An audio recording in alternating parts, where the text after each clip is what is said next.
Hello, Mima. Hello, Elaine. Welcome back, Karina.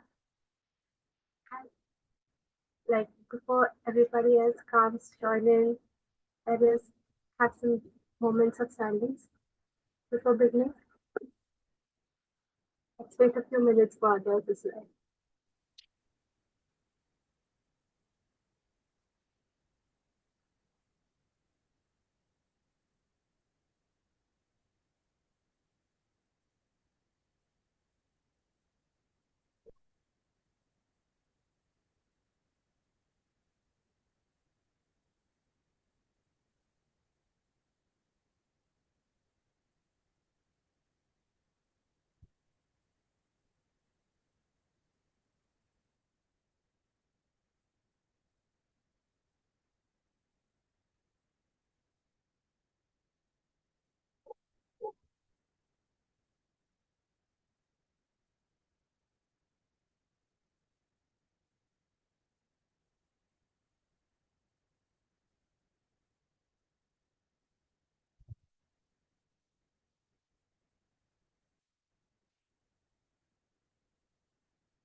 Before doing a formal meditation session, I would also like to say hello and welcome to Richard for joining in, and also welcome back.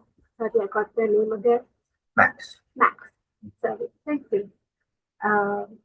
And let us pay respect and homage to our teacher before beginning the session.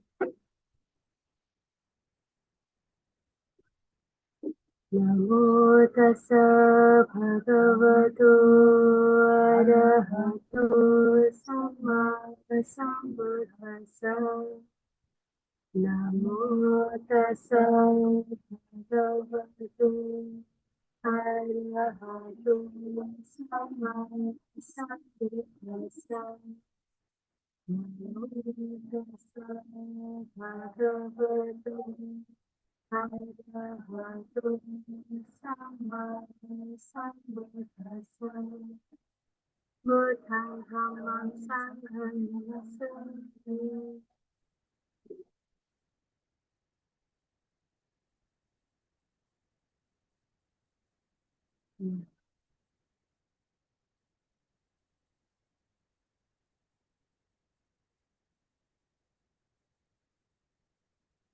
Before diving directly into the Sutta, I would like to invite everyone to take a couple of minutes, close their eyes, and connect with their breath, their bodies,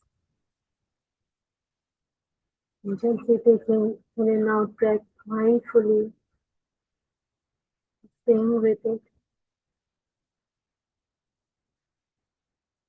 connecting with the feelings.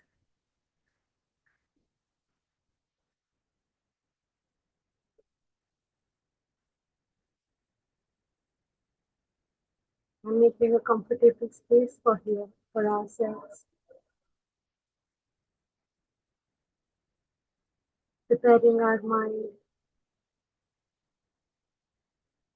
as an empty vessel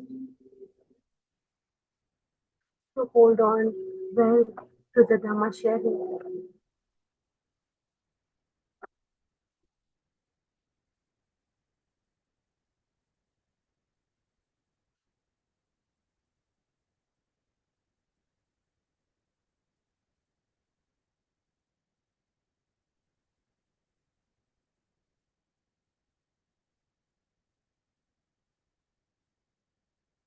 As the breath fills the whole body, we are getting more and more grounded in the present moment, more and more available in the present moment. And with a pure presence, I invite all to reflect upon the Buddha,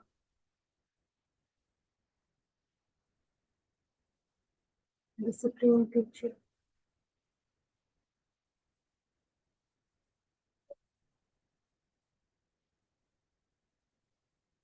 teacher of Devas and human beings.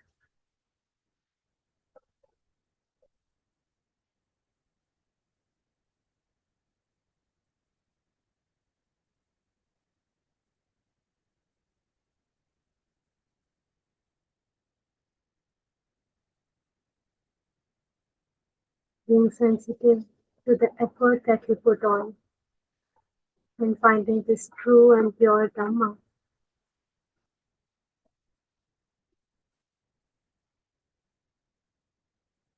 that takes one to the deathless realm, towards freedom, liberation from all the suffering, all the miseries, from all the bondages.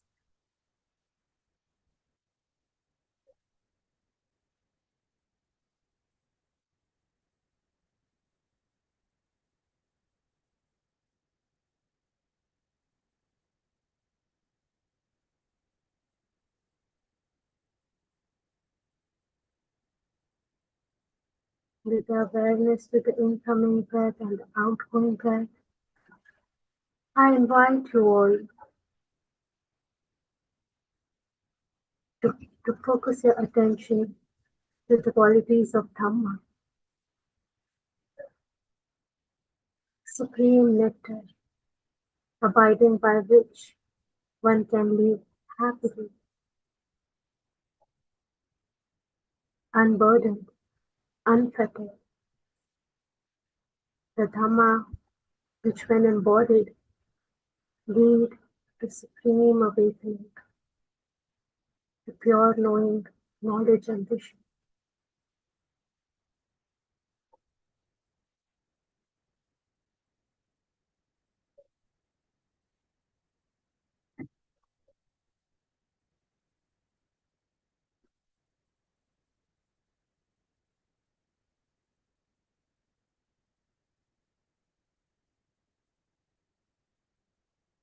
The vast, the unchangeable Dhamma,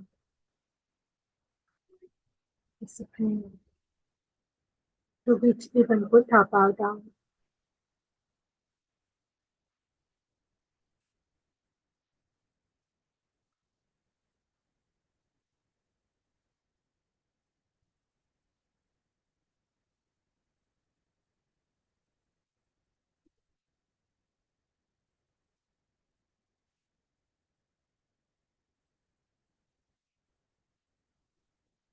With mindfulness on each incoming breath and outgoing breath, I invite you all to reflect upon the qualities of Sangha, the straightforward, upright minds, bright, luminous, determined, humble,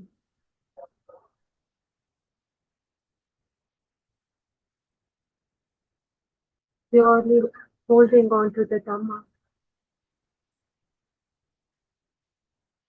those who have tasted the fruit of release, and those who are walking on the path. How auspicious is this?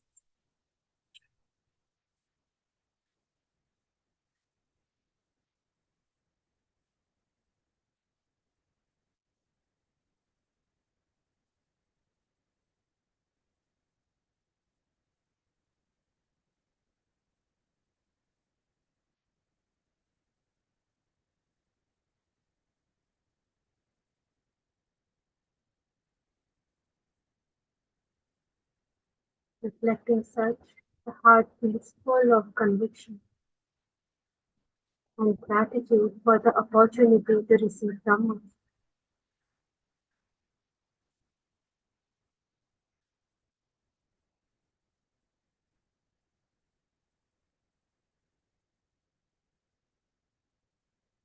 As this year's Vasa theme is walking the path of liberation and living benefits of practicing Dhamma and Vinaya, it's good to reflect on the word walking, walking the path of liberation.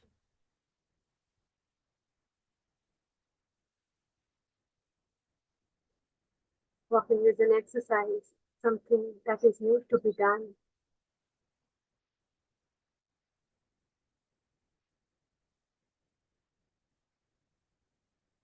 An exertion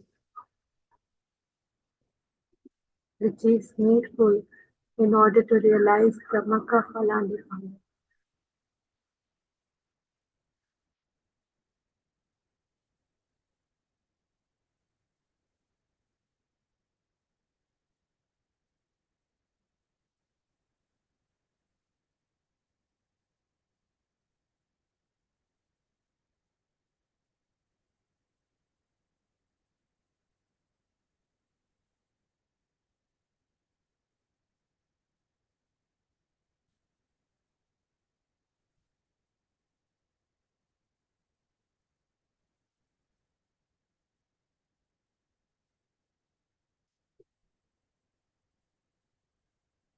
And as we have reached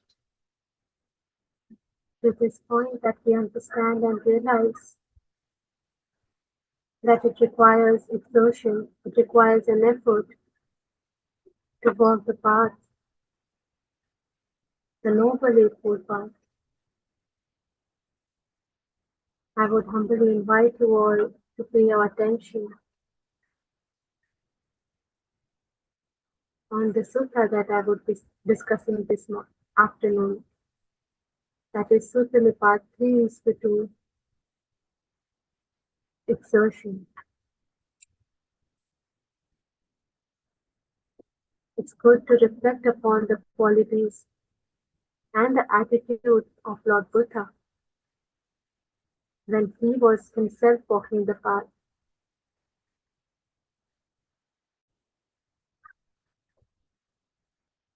When he himself was going through the challenges.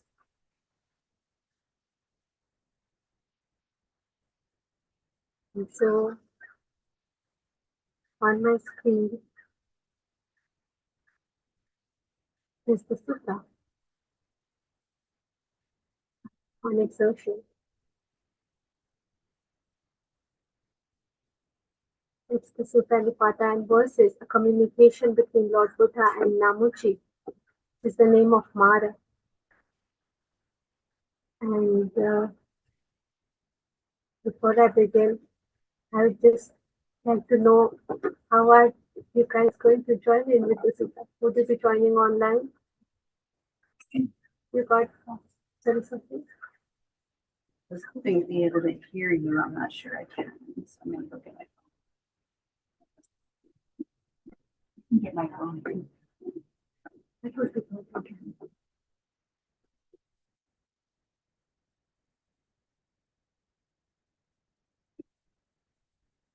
So,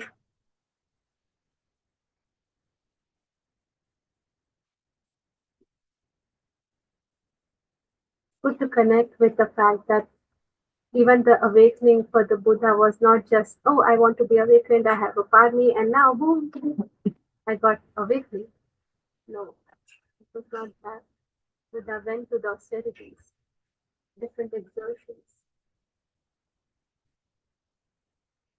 And this communication is how we can see and witness that even Buddha was obstructed on his path in many different ways.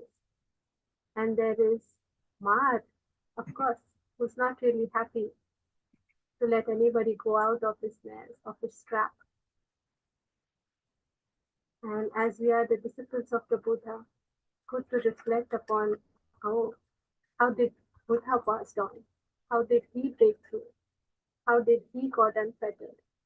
What was Buddha's attitude? What was his resolve?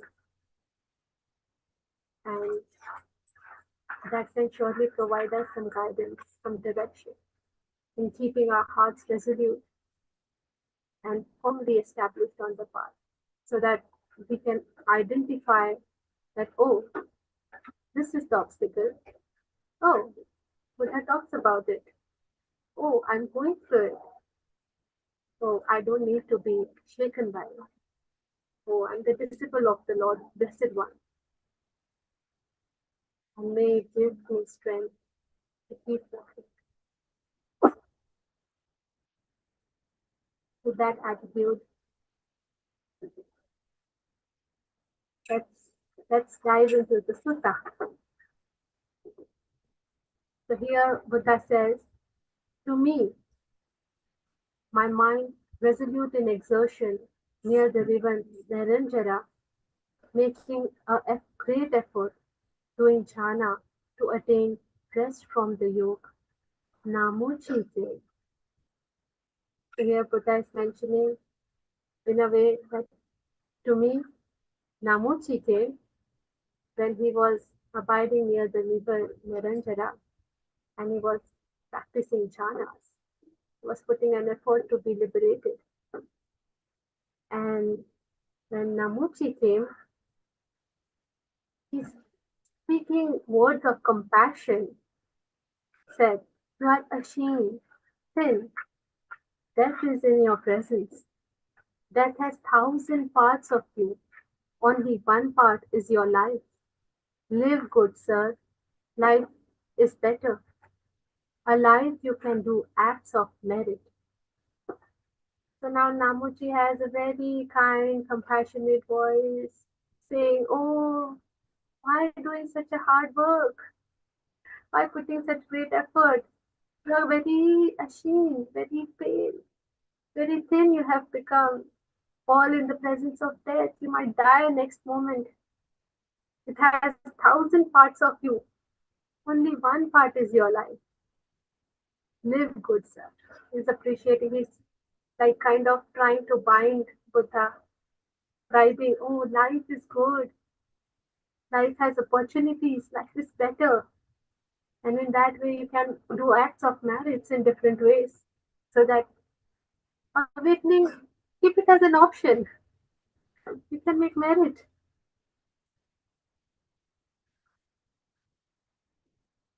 You are living the holy life and performing the fire sacrifice will heap up much merit. nice.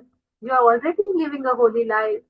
Perform some kinds of fire sacrifices. They're very common in India. If you go any temple or any place, you can find many Brahmins and contemplatives doing such rites and rituals in order to make merit. And Mara is encouraging him. What use is exertion to you, saying?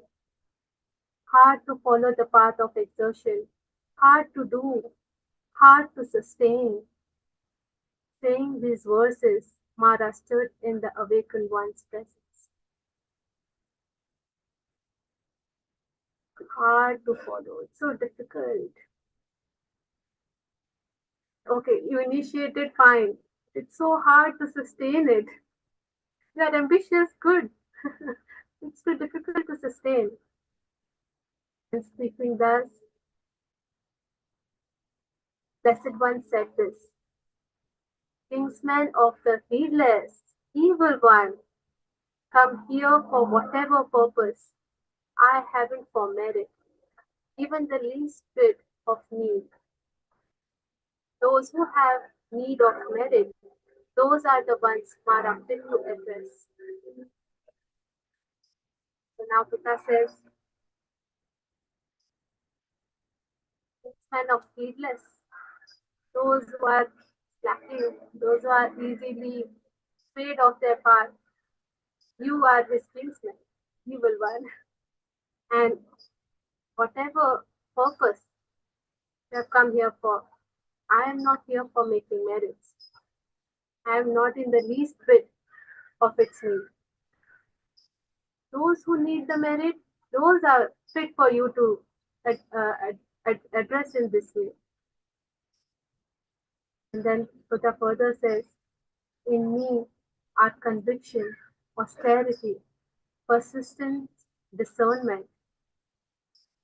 Why, when my mind is resolute, do you petition me to live? Buddha says, conviction, austerity, persistence, discernment. These qualities are for us in a way.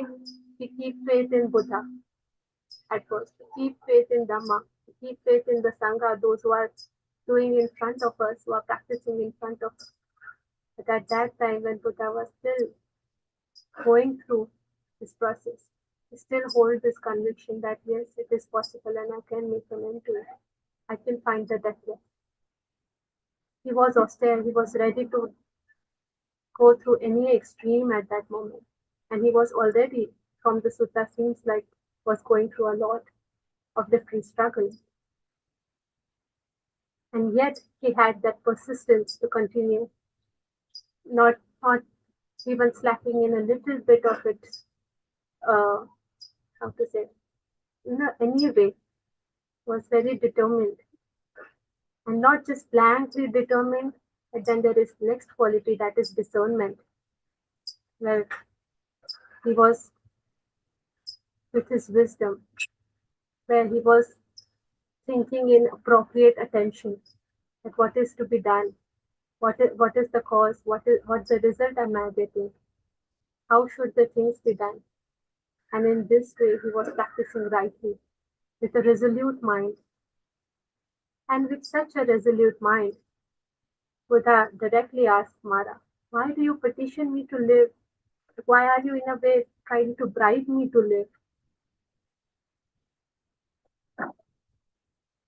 Buddha further said, this wind would burn up even river currents. Why, when my mind is resolute, shouldn't my blood draw dry away?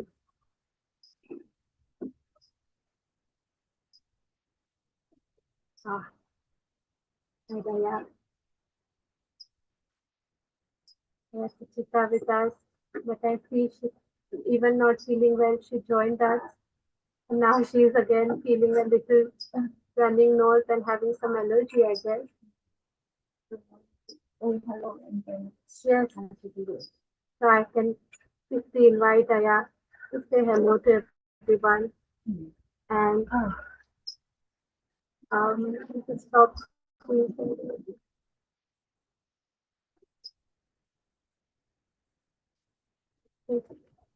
Are we be sitting next to you? Yes, it's loud. Nice to see all of you.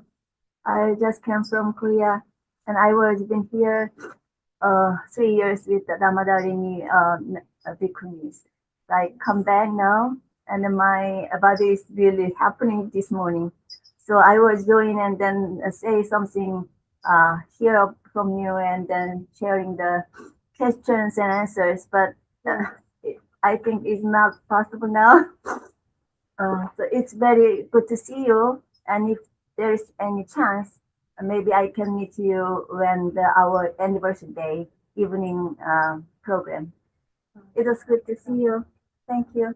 Thank you, Aya, for Yeah. despite all trying to make an effort and attempt to join us all. Mhm. There could be more opportunity as Aya is here with us till for 2 weeks, and she would be at the Madarini friends. So anytime welcome to join her and have a beautiful Dhamma discussion with Aya as well. Thank you for joining, Aya. Have a good night.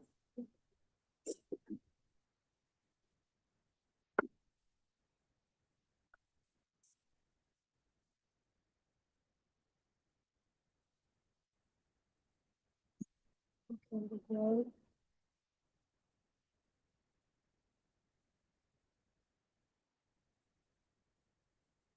Yes.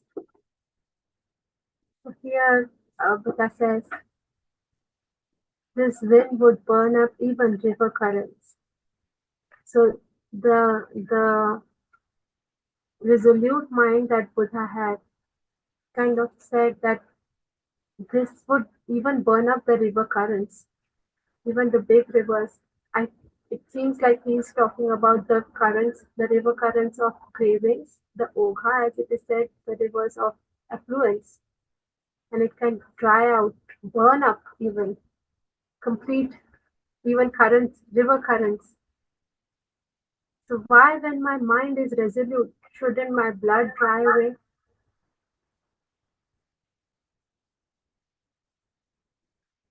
He's so resolute that he is not even giving a slack back and saying that, oh, even if my blood dry away, why not?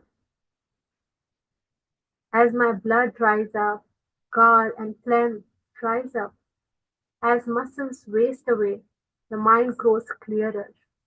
Mindfulness, discernment, concentration stands more firm. Buddha is not at all caring about his body in his austere times.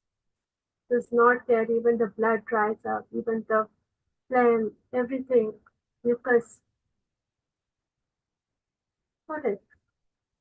And then even if the muscle wastes away, it's fine because his mind is growing clearer. He's mindful. He's dependent on his discernment, his concentration. So strong, so confident, and so firm he is in those good qualities.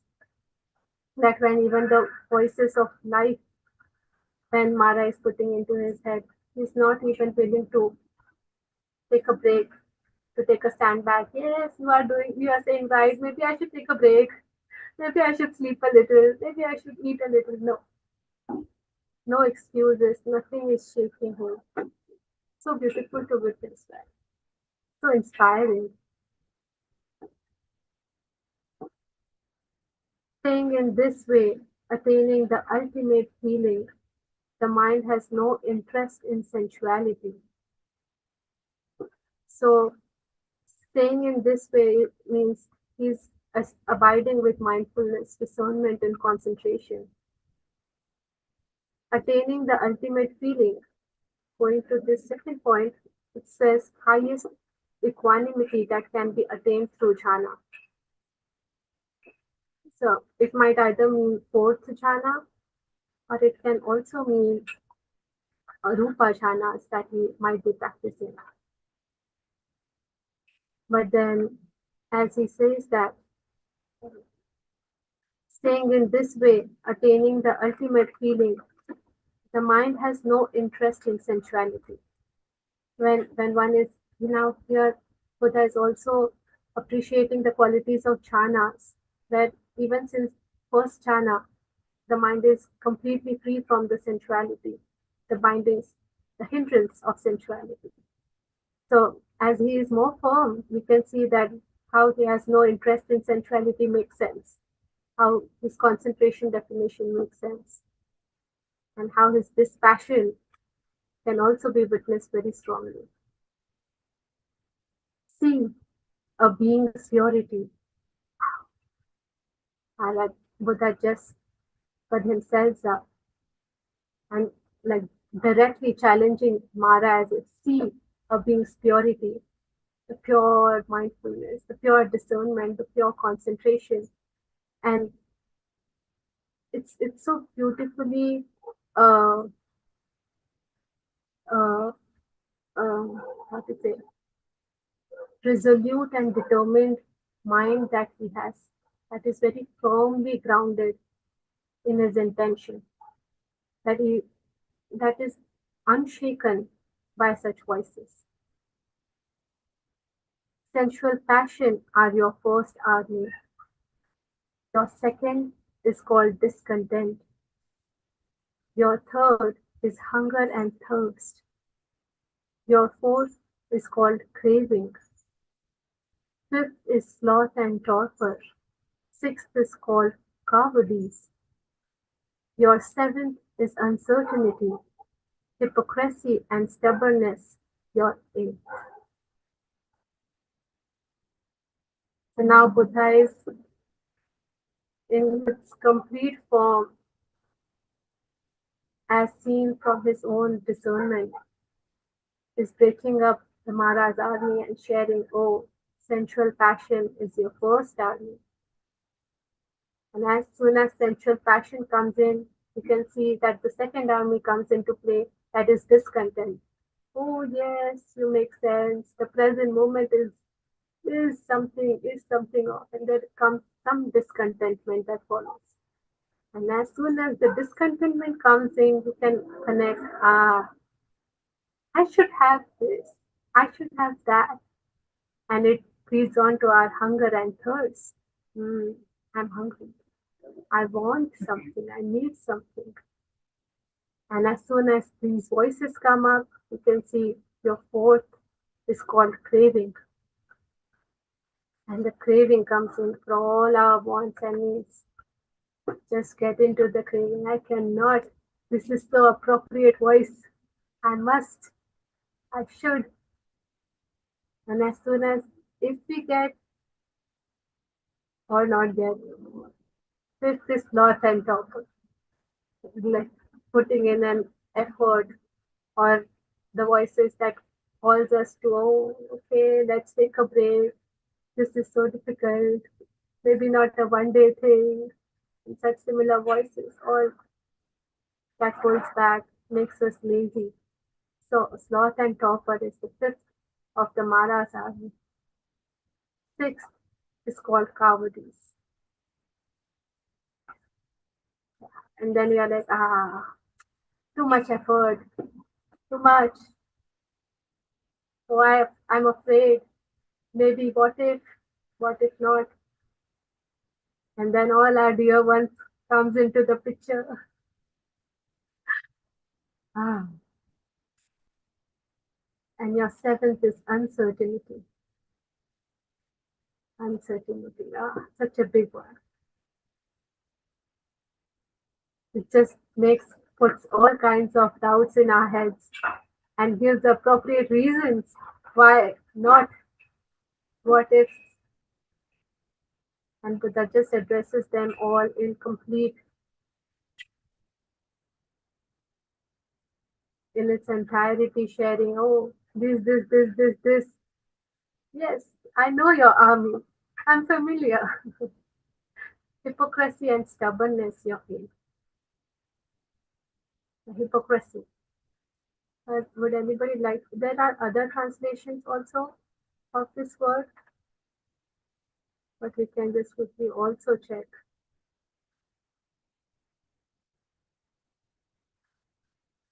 Why not?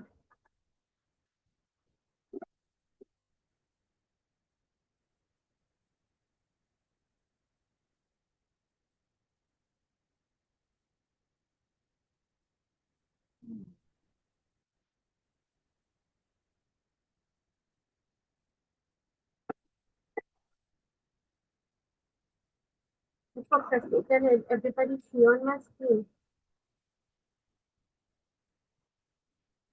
So, hypocrisy is the practice of being to be what one is not, or to believe that what one does not. Is there any better? Oh, this looks like a suitable definition. A situation in which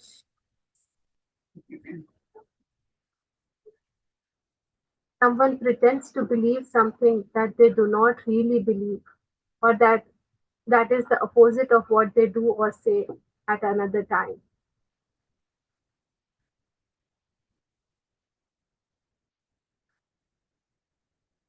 So oftentimes some Mara voices comes into our head and try to make us believe something which we don't really feel like we should follow, but we still keep on thinking, yeah, maybe the world is doing, they are doing, maybe I should. And even though it goes against the path, we sometimes are maybe in situations where someone pretends to believe something that they don't really believe. And oftentimes we don't really believe in awakening itself or in the Buddha's teachings as well of Magga Phala or Nirvana. Kinds of feels like whatever. I'm pretending to believe, but I'm not really sure. And all those kind of voices are again the part of the Maharaj army. And also stubbornness that follows. Oftentimes we end up being very stubborn, very rigid. This is how it should be done. This is not how we should do it. And then we just end up getting entangled into such voices and off far away from the path already. So it is also good to notice that as sensual passion or discontent, then stubbornness, as soon as any voices comes in, they're coming in from some self. Some self is the door to the Mara's entry. And everything proliferates, everything grows in that self. One starts taking this body as a self and start caring for that self. These are all voices to defend or to protect or to stay connected with the self. Then Buddha says, gains, offerings, fame and status, wrongly gained, and whoever would praise self and disparage others. That Namuchi is your army, the dark one's commando force. So now Buddha is again sharing gain, offering, fame, and status. It's all what usually in the human life we run after. We wish we might like to sound humble. Oh no, but all inside, that's all we all wish for.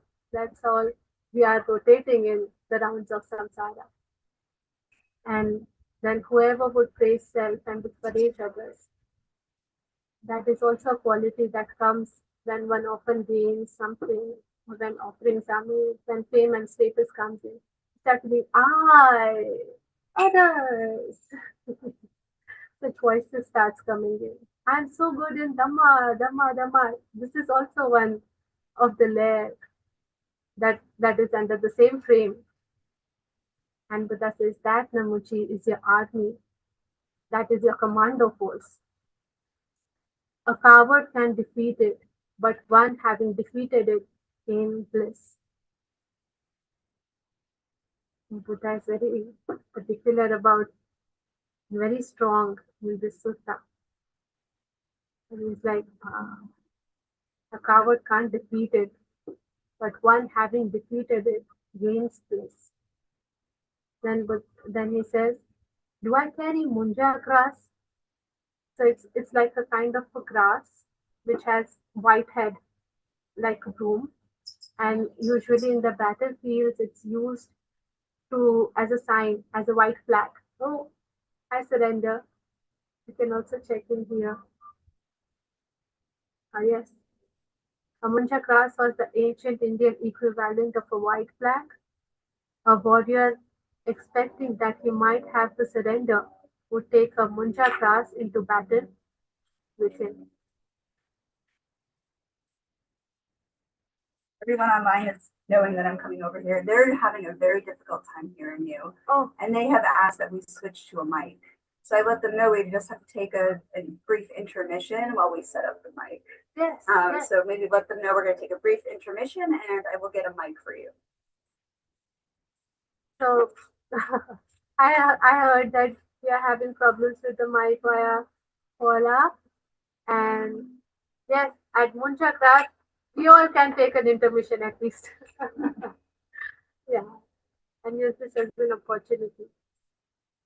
So if anybody wish to have 5 minutes of break, they can feel free to do so. And yes, see you in 2 minutes.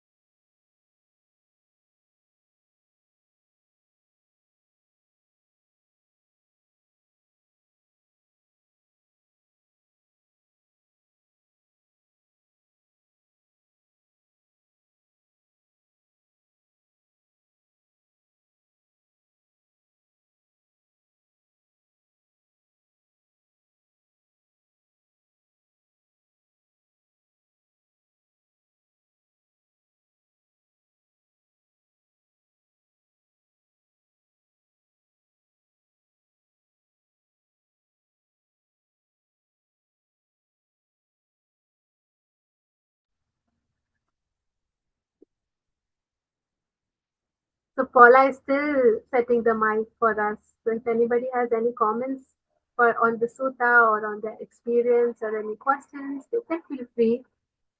We can use this time for listening. I listen. Anybody else can share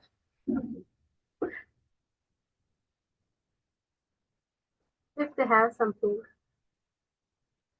Meanwhile, I welcome all the other friends who have joined in.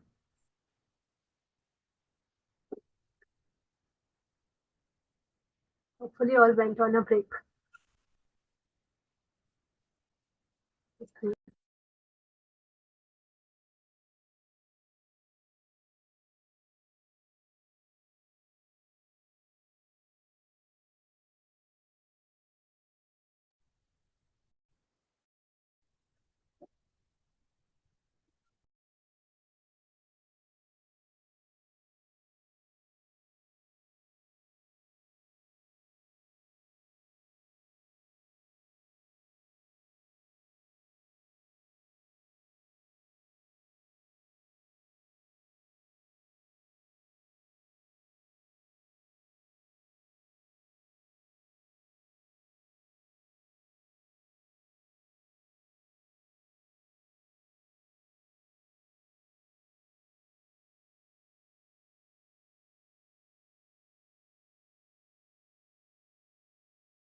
This is Richard. I saw that, I think it was Elaine had her hand raised. Is it Elaine? Yes, Yes, I did. but she, It was a question about, I know how to find things or I know how to find sutras in Sutra Central, but I have trouble finding, I'm sorry, isn't everybody able to hear me? Because I am finding it difficult to listen to Elaine and Richard also now. I Can can you? hear them. I can hear them very well. I cannot listen to them yeah, now. No, you Mima, I sound much cannot clearer. hear you all. I hear Richard and Elaine discussion. Yes, I could hear them. You can hear me, but I cannot hear many Oh. people that were speaking. Oh. we can hear you This really is good working now. though, right? Yes, very good. Yes, it's working well.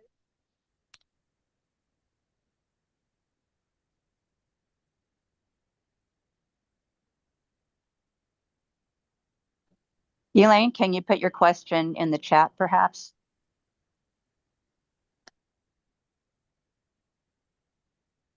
You're muted, Elaine. Yeah, I'll try. Can you hear me now? I can hear hear you, you. but it's not extremely Oh, defined, however you okay. say it. I can hear you well, Elaine. Okay. Okay, I'll go ahead and try to put that in the chat. Well, if you just get closer to your microphone like you are now, it's easier to hear you. The same problem then. My question is, I know how to find sutras on Sutra Central, but I have trouble with the Samyutta Nikaya. For instance, I can't find this sutra when I try looking it up. I don't know what I'm doing wrong. It looked like chapters. This is Richard. This sutra is from is S with a small n. It's the Sutta Nipata. S with a capital N is Samyutta Nikaya. So you got to look in the Sutta Nipata, which is Oh, in the 5th section of books, the Kundaka. okay. Thank you very much, Richard. Yeah, I wondered about that. Wrong book. Okay, thank you. Can it be found in the middle link discourses?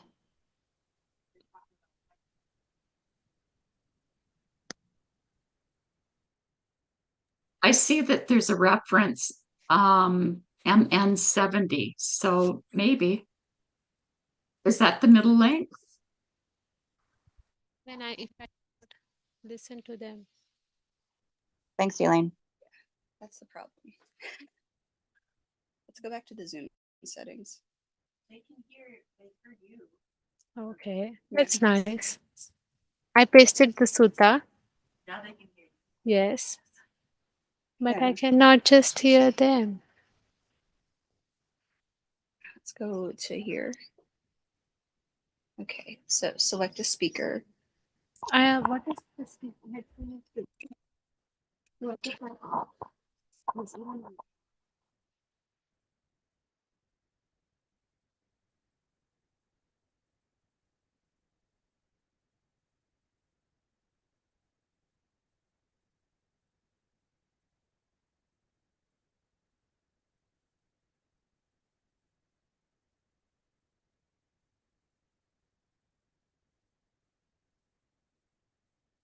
Again, please. Can somebody try speaking again, please? We can hear you really good now. So that's good for us. We can hear the teaching Yes. and maybe hold off on the questions. That's a great idea.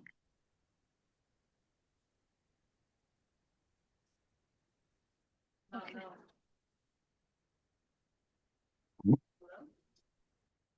Or would this make me down?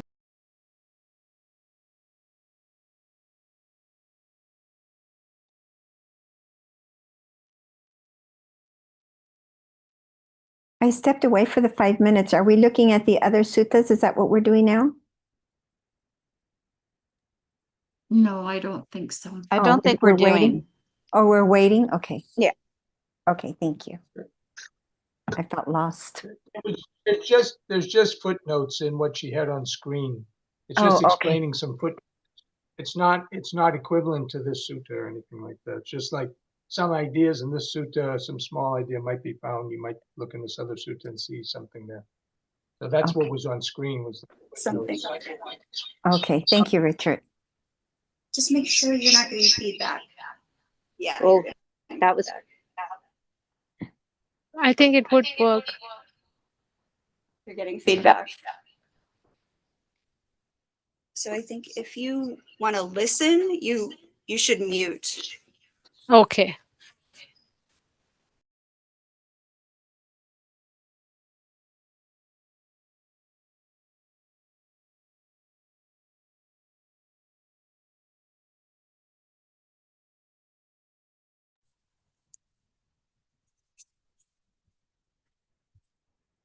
Does that work like that? I'm not sure. Does that work like that? We can hear you clearly. I'm not able to hear you anywhere now, and this has stuck. I'm not sure. Let me stop this. they heard both of you. Am I audible to all? Yes, you are. But if I hear you. okay, Yes, much better. but I would be listening. There's a little bit of And- feedback in the background. Yes, because I am on 2 devices, and mic and the phone is making the feedback loop. It's not working. I So think. if that's what you want to do, I think you would have to mute yourself.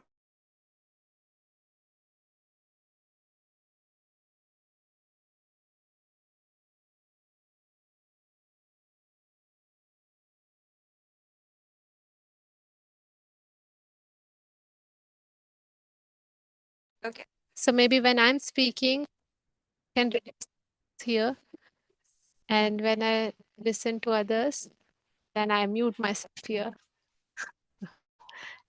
Try to be workful this way. What happened when we offend, when we try talking about him and praise Buddha in front of Mara, perhaps? All right, I again share my screen. Oh, now I'm an attendee. I need a few more minutes, guys. Please bear with me.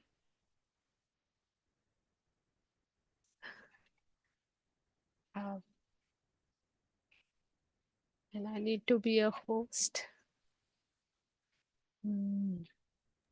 Yeah, I got you. Just one sec. Yes. You need to make me host again, Paula.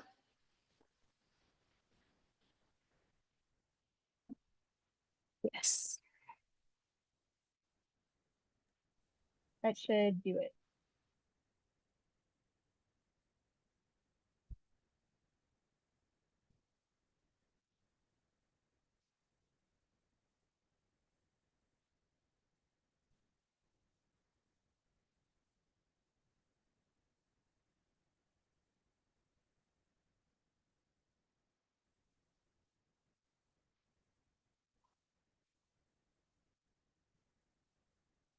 Yes. Thank you, everyone, for your patience.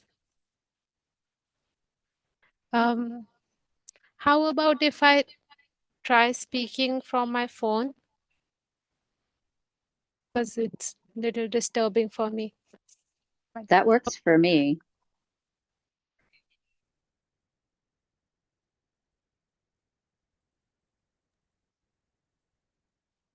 Try a Zoom first. Like this system, if it works well. Okay. So we were at Munchagas, where we see Bodhisattva asking Mara onto a munja grass, I spit on my life. The death in the battle would be better for me than that I defeated. So, this is the attitude of the Blessed One, where he does not care about his own life at all. It's like going into a battle with the Mara, and he cannot just see himself losing to any of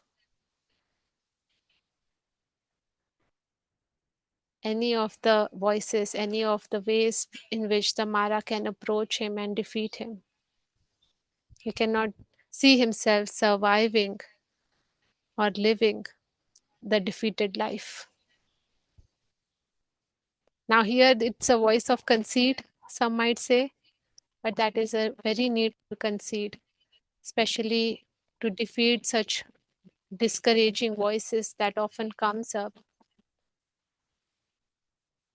and pulls us down. Sinking here, they don't appear. Some Brahmins and contemplatives, they don't know the path by which those with good practices go. Seeing the bannered force on all sides, the troops, Mara, along with his mount, go into battle. So distracting. Oh, I muted it. I was on speaker. Now maybe there would be no feedback sounds coming up. Okay. So here we that Buddha is talking about some other Brahmins and contemplatives who usually accept such discouraging voices and prefer to stay in the abiding whichever abiding they are at, and they are unable to touch in this way the ultimate happiness that Buddha is talking about. They don't know the path by which those with good practices go. Seeing the bannered force on all sides, the troops, Mara along with its mount. Now Buddha see, no matter what comes, Buddha is like, I go into battlefield.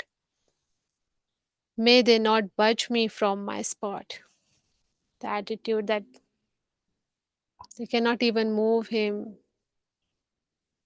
even like shake him in any way, touch him in any way. Saying that army of yours that the world with its devas can't overcome, I will smash with discernment as an unfired pot with a stone. Now that is a spirit.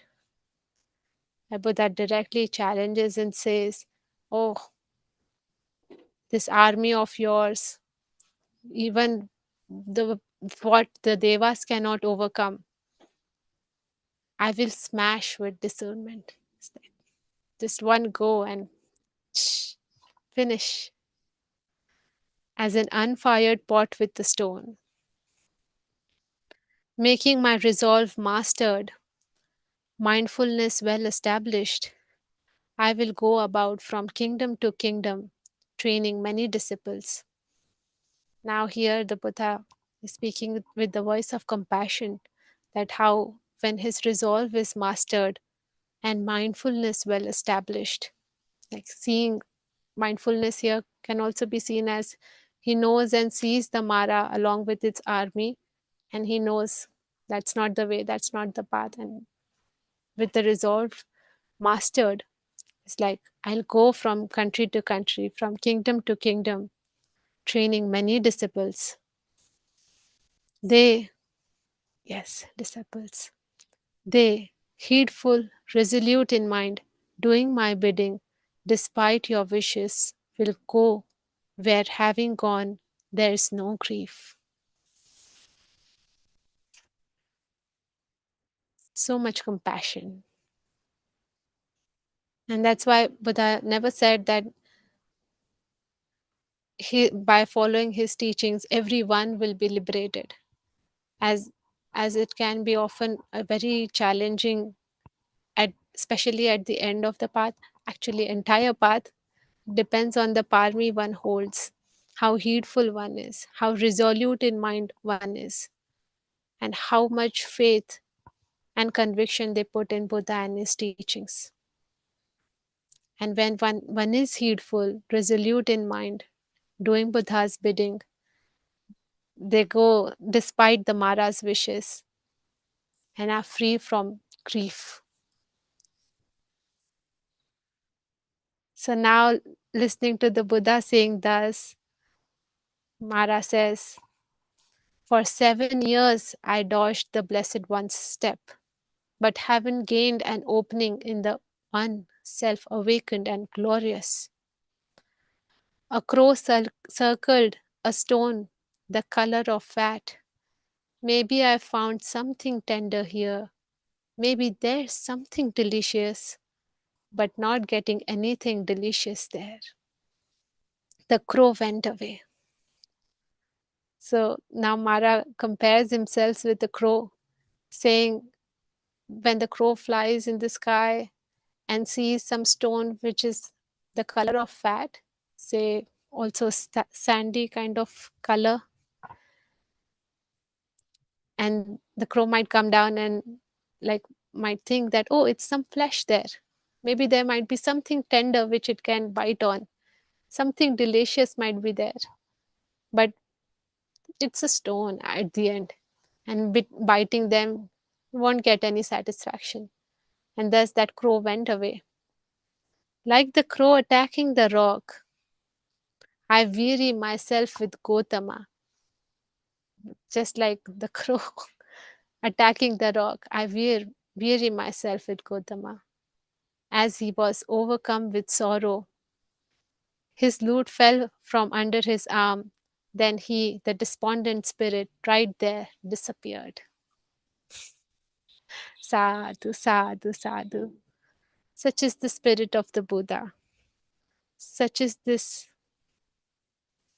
strength. With this spirit, the Buddha was able to overcome all the attacks, all the, how to say, uh, cunning or scheming ways of the Maras. And Mara was never able to trap Buddha in any way into his snares. And with a clear knowing, with appropriate attention, with right understanding, Buddha was able to break free and be enlightened, awakened. This was the spirit of the Buddha. This is what he also looked in his disciples, as he's saying. They, heedful, resolute in mind, doing my bidding. Very important. And often here is where many people get stuck, because they like the idea of awakening. Everybody wants to be free from the suffering, sorry. How heedful are they? How deeply resolute are they in their minds? That's what makes a difference. And oftentimes, it's the voices of self that we hold dear. Like how my teacher used to put was,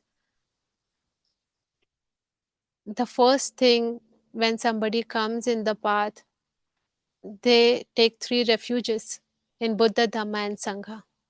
This says, Buddhang Saranang Gacchami, Dhammang Saranang Gacchami, Sanghang Saranang Gacchami. Not once, not twice, but 3 times. That is said to be, oh, you're really taking dependence on the teacher. You are really taking dependence on Buddha, Dhamma, and Sangha. But oftentimes when there is a condition or a situation arises, we often slide on into the comfort, which is often translated as Mar Saranang Gacchami, he said. I Saranang Gacchami, my Saranang Gacchami. My ideas, my Dhamma, my ways, what I learned is this. And oftentimes we prefer to choose ourselves. We oftentimes, a very strong tendency comes up, aversion comes up, and all sorts of voices try to pull us off the path. And we are very easily, yeah, that seems good. And we leave the path away. And our heedfulness turns into heedlessness. And we are off the path. And later we come to, oh, I am doing meditation for 10 years, 20 years. And I have done so many courses, but it's not giving me any results. Where am I lacking? Where am I missing? And this is where we need to come back to, at, oh, how strong is my refuge? How strongly I am determined on the path? How strongly am I willing to taste the release, be free from my sufferings? How strong is my dispassion? How deeply that voice, that enough, is coming?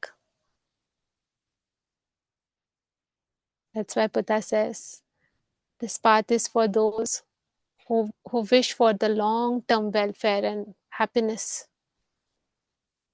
Like in short term, this path might offer many challenges and suffering, but it's important to see on the long term, on the steady happiness that it has to offer.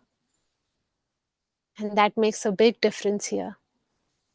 So just sharing that, as our Vasa theme also here shares about walking the path of liberation, it's important to know and keep it in the mind, the very basic part, at how, with what attitude one should be determined on the path. Buddha has very kindly and compassionately have described here all the army of maras, like sensual passion, discontent might come, hunger and thirst might touch, sloth and torpor, craving, cowardice, uncertainty, hypocrisy and stubbornness. Not just that, he also adds on gain, offering, fame, status. All these qualities do exist. He is not denying it. He acknowledges them. And he does address that, yes, it's an obstacle, it's an hindrance that often touches. But then he is also showing a great example by practicing the path himself, about how he himself has that attitude to keep that aside. How he does not want, he knows that these things brings suffering. Like having been born, the suffering is in the form of all these 8 armies of the Mara that comes up and holds us on. And so it's a good reminder again to come back, take refuge, be heedful, and have the attitude, a warrior-like attitude like Buddha, and choose the long-term welfare and happiness and not go after the short term. Yes. Having said that, I'll stop my screen sharing and come back to the program.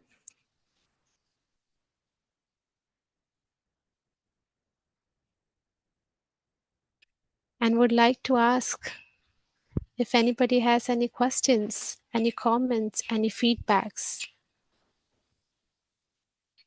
And I can mute myself.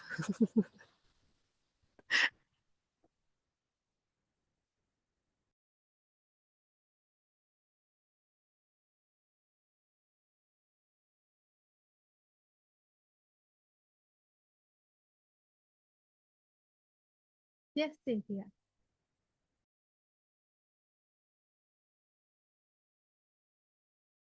You can unmute yourself first.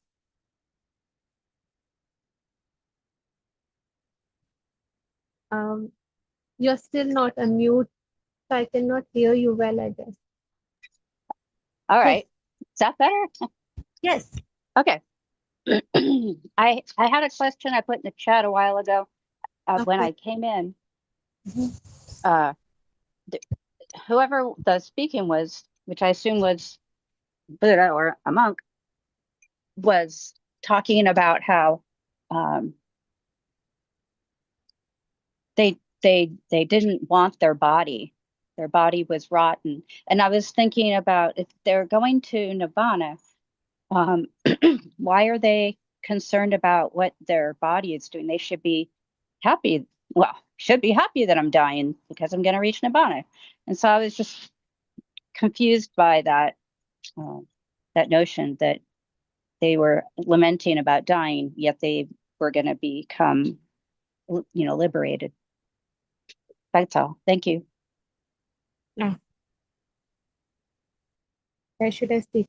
Thank you for sharing and asking this question. It's like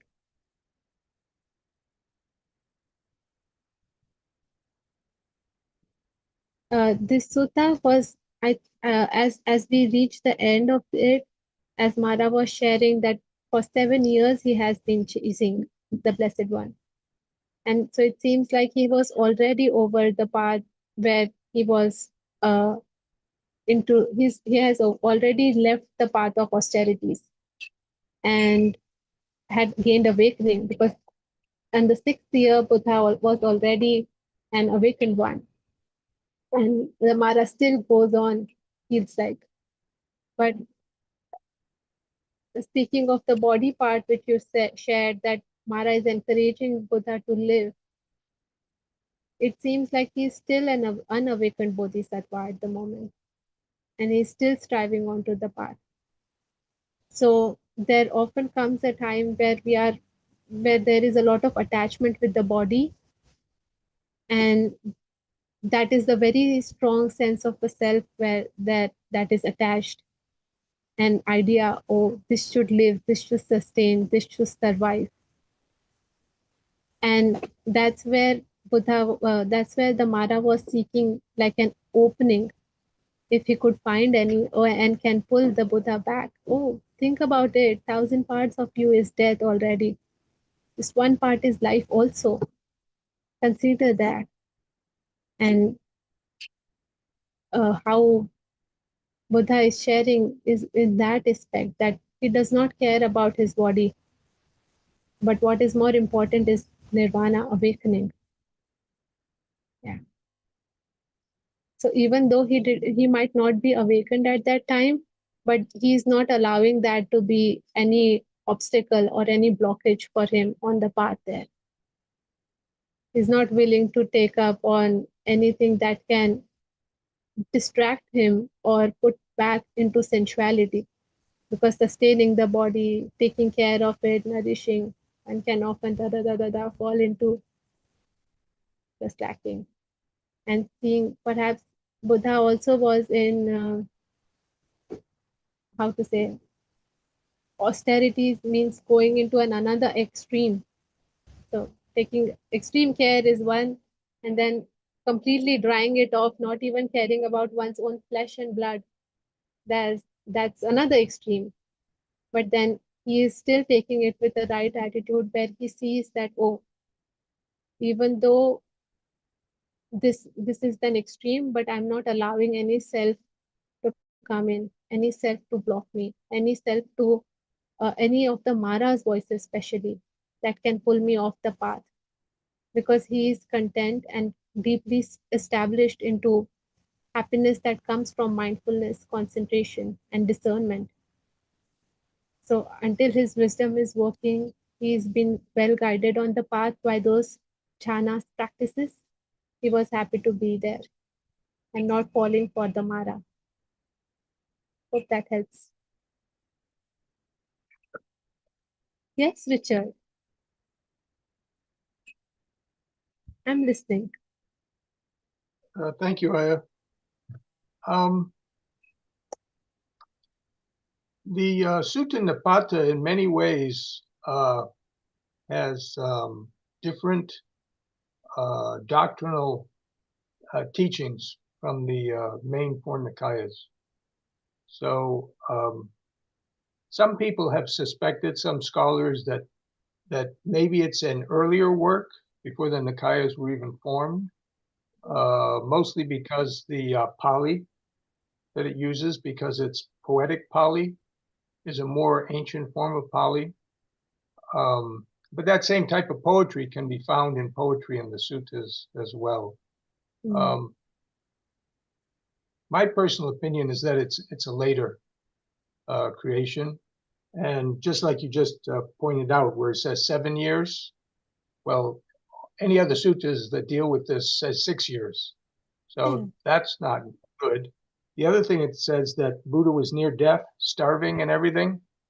That was during his austerity period. But when he was just about to attain enlightenment, it says that day he had gone out and done his rounds and eaten his food and come back to his place and arranged his robe and bowl and everything, cleaned it all off. And then he sat down with the determination that even if my body should dry up and my bones and everything just turn to dust and blow away, I'm not going to get up from this place. So, and he also says in another sutra about a single excellent night, when all of the main disciples describe what should be a single excellent night, he gives that same description, that if a bhikkhu would go and with that level of determination, but that level of determination, Buddha within 18 hours attained nirvana. So, he didn't have to suffer anything. And as a matter of fact, his insight from the austerities was, he said, I got nothing whatsoever from those austerities. Where here it's implying, he says, my mind became settled as my flesh, wore away. And no, Buddha said the complete opposite. So one has to be very careful, in my opinion, when they study the Sutta Nipata. I'm not saying every single, section in this thing doesn't reflect something about Buddha's teaching. But I think the people who were involved in putting this together didn't have the full picture and were doing things from memory and saying things from memory and things that are popular.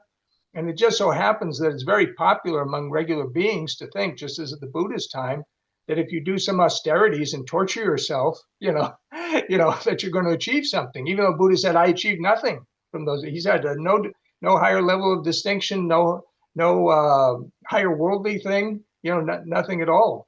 And then that's why he turned back to the idea of jhana, remembering as a young person. It's like if you were dying in some desolate place right now, a lot of times what people do when they're dying in some desolate place is they start looking at their mind. Well, how did I get here? I'm about to die. What led me to this place? And they'll go back and they'll look at their life.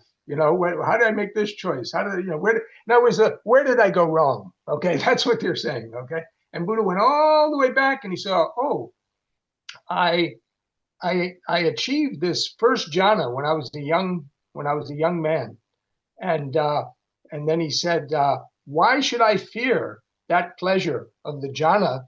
Because it's not sensual pleasure. It's not physical sensual pleasure.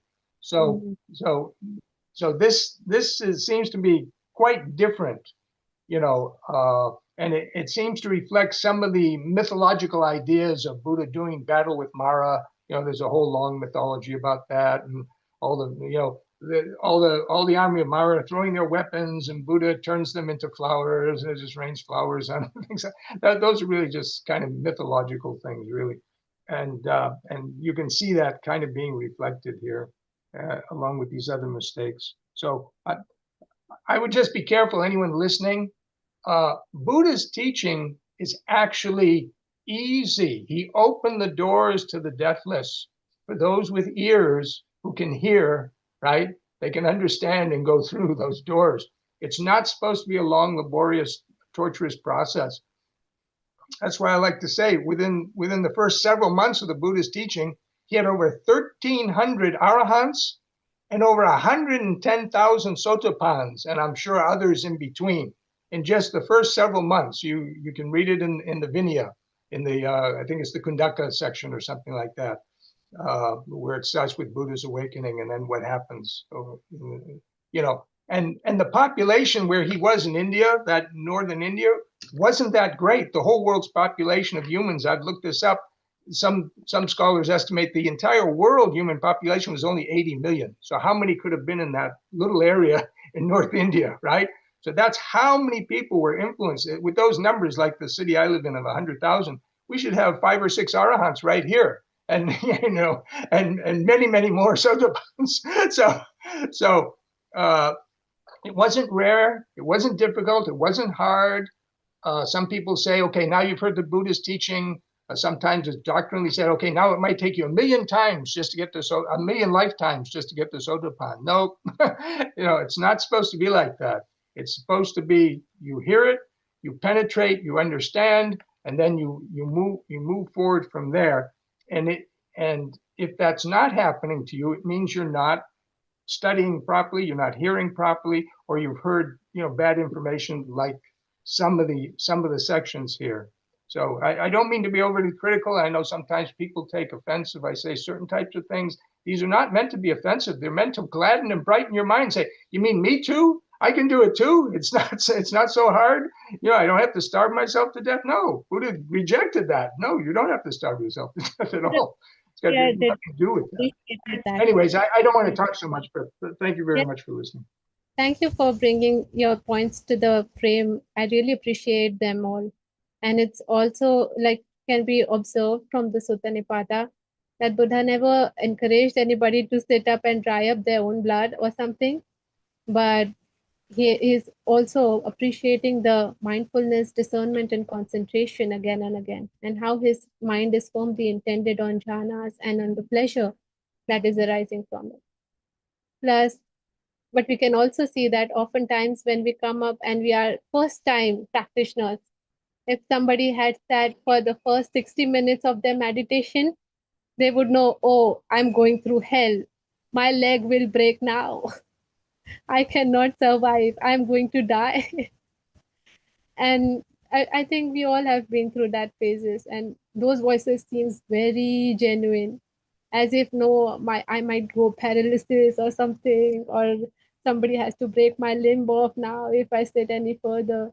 And those kinds of voices are very common, and everybody goes through them because of no experience. And it might feel very discouraging and very difficult to do or go through. But then that's where the faith comes in. That's where the attitude like Buddha comes in. Oh, how is only my leg making such weird complaints? How is only my mind speaking in this way? There are millions of people who have attained awakening, as you were mentioning. And there are still many millions, I would say, who are practicing meditation one way or another. And if these all other people can do it, can sit together, can be liberated in one form or another from their suffering, what is pulling me back? Why such voices, which I would say now, Mara's voices, that ask us, oh, just change your leg, just open your leg, just be a little relaxed. It's a middle way. You don't need to put effort in that way. That is where I'm asking everybody to be heedful about then, and be determined with the effort. Oh, what is happening here? And to be little more open to explore it, to ask questions there, and to be aware that, oh, am I really making a right choice, or am I just lacking back? And of course, we don't wish to go into extreme and torture ourselves in any way, because that's not the path. But everybody has to find their own middle way, and it is to be determined by one's own practice. So may everybody consider it well. Thank you, Richard, for bringing this into attention. Yes, there is some things up and down. I agree with them. But yes, the attitude of a Buddha is to be appreciated here. I see some hand raised and then it went down. What was it you? Is it fun? I think Karina had her hand up. Yes, you can share. Can I go up there to speak, or you can use your phone? Oh yeah, that's fine. Yeah, I'll mute you. Karina, we want to know what you want to know. We want to know what you want to know. Oh, fine, there it is. Hello, everyone. Here, I'll even turn the camera on. Nice to see everyone. Very happy to be here. Maybe turn the volume down. There's an echo. I was gonna say there's a few things I wanted to say, but I think I'll stick to probably the most important one. No, okay, I'll say two. One is sometimes even in the there's something you said about the different armies and how they're all like a, if I remember correctly, like a different doorway into the self or another path of the self, and that really clarified some things for me. And I realized you can even take it in the wrong way. You might have mentioned it once, in that, like, to be so determined, but it's coming from a sense of self. So not even that. So I think that's what was most impressive about the sutta, that, you know, being in that really deep state of jhana with the highest equanimity, the Buddha expressing, his determination without a sense of self. But what I wanted to say was kind of more on the practical side. I was sort of asking myself the question, okay, well, what if I find myself overcome by one of these armies? How do I get out of it? And a practical example is, I've been having sleep issues and a lot of fatigue and, you know, headaches. And so definitely, you know, from the very first army, you know, I don't want to be in pain. The sensuality took me down. And sort of but it's coming from a sense of self as opposed to a more wise response. So I had a headache this morning. I didn't sleep well last night again, and I had wanted to come to the Sunday morning program. I had wanted to be here at 9 o'clock, and when, you know, even earlier in the day, like at 6, 7, I was like, oh, I don't think I can make it. This, you know, my head hurts too much. I'll try for later. And it was actually quite difficult to even get here at 11. But what I noticed, what it did is I had a different goal. My goal wasn't to feel good anymore. My goal was to come here. And so it didn't make my headache go away, but it sort of made it okay to have, because it wasn't my purpose wasn't to make my headache go away so I can do stuff. So sort of like a sensuality focus. But my purpose was to come here. And so it, if I think if today, this morning, my purpose was in Nibbana, that would have been a different, I might have done even something different. But today the goal was smaller. It was just to come here. And I think about Ayati, truthfully, you know, because we know she's had health issues. And at the same time, you know, how much work she does to connect an international Sangha, and to bring so many women here from different countries, different ages. Where does she get this energy if she's sick? Where does it come from? And I can only guess that it's similar to, you know, what happened to me this morning. Her goal isn't necessarily how can I make my body feel good. The goal is something else. And it has the benefit of, like for me, making the headache tolerable, making it just a part of moving through the world. And it's better now. So yeah, that's what I wanted to share. Thank you.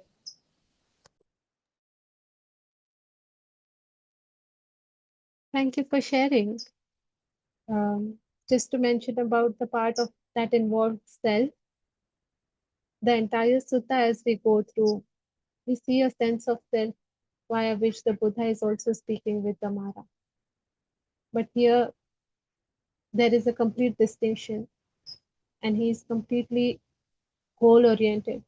His focus, oh no, those are the voices, they are not important. they are not what would lead to my long-term welfare and happiness towards my aim of deathless. And so he's very particular about what are the helpful voices and what are unhelpful voices. And so he wishes to stay ardent with mindfulness, concentration, discernment, very resolute on those good practices, and not going back into the Mara's army, those 8 armies. And then oftentimes also we are kind of very entangled into that 8 armies. So as you were mentioning about your uh, struggles with the sloth, I would say with the sleep, or just say take it as an opportunity to investigate further about why am I feeling in this way? What is pulling me? What is straining my mind? What is affecting my work? Why would something come up in a way that it would pull me away from something that I want to do, which would bring me long-term happiness? And sometimes the answer might not come up clearly, but then it's good to see and ask, oh, there is a short-term happiness and there is a long-term happiness. And so you can share with yourself and ask, okay, there is short-term happiness but long-term suffering, and then there is short-term suffering and long-term happiness. What am I willing to choose? And these right questions, these right strategies give a space to the mind, heart and mind, to choose for itself. And that's how even Ayati on my first meeting with her shared that this body might be afflicted, may my mind be unafflicted. So even though the body might be going through the pain, but may I be unafflicted in terms of my mind. And that makes a very big difference. And that removes a lot of limitations and makes things possible and brings us happiness. So may that also opens up to you.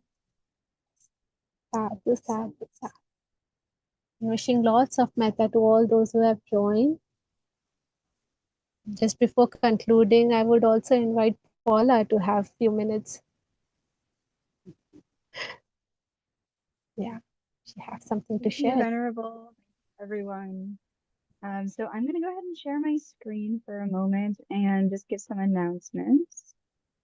Let's see. Here we go.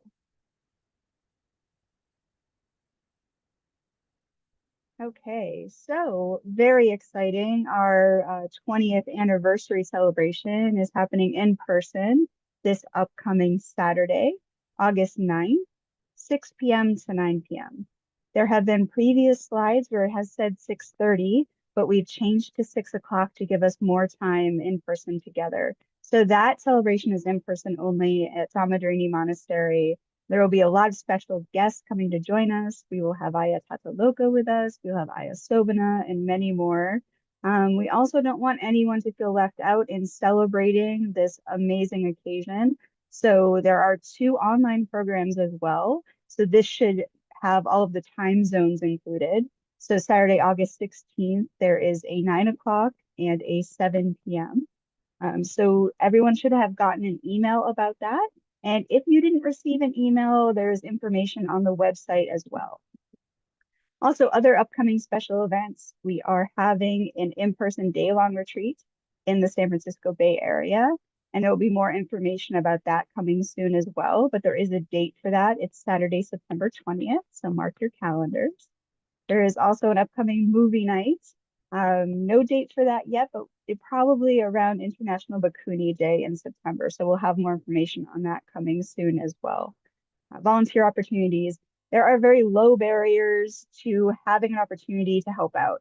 So whether you have just a little bit of spare time to help on a one-term basis, or you have a little more time, there's opportunity to just give a ride, to help do something virtually. You can also join a committee, or the board of directors has positions open. So there's also more information about that on the website as well. And to support the Sangha. So there's a QR code on the screen here, but also the website has a lot of really amazing information to help support.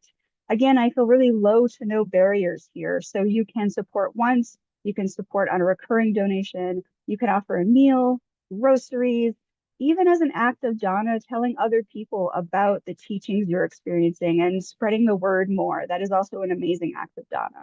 So there are so many ways to support the Sangha and really amazing information on how to do that on the website. And so that is all for my my announcements. So thank you to everyone and thank you for your patience today. This is Chintana, and I wanted to ask a question of all. Is that okay? I wanted to ask about a ride for next weekend. I'm just gonna spit it out. Okay, I live in San Francisco. Is anybody leaving San Francisco to go to the monastery on Saturday for the celebration? My daughter has offered to bring me, but she frequently has migraines. And so I just wanted to see if I could get a backup. Thank you.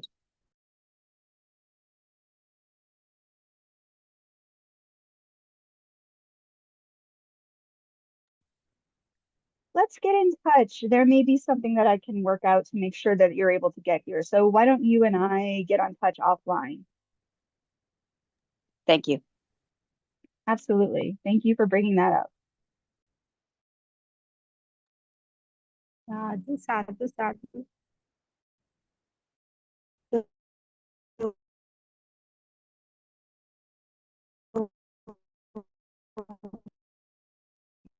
We can't hear you. Can't hear you again. Everyone for joining this afternoon. Hope you have founded some groundings in the ways of the Buddha.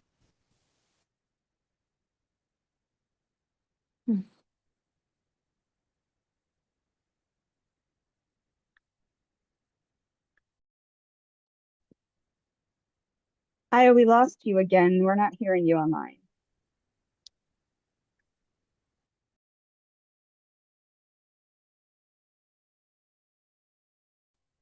I'm sorry, I guess people were not able to hear me. Little bit. Okay. Borrow mine real quick. It's like, okay, we can now maybe perhaps conclude our session for today and see you all on Tuesday with Tuesday evening for Dhamma reflections, some meditation. Yes. Yes. Thank you for joining again. Thank you, Aya. Sadhu, sadhu, sadhu. Sadhu.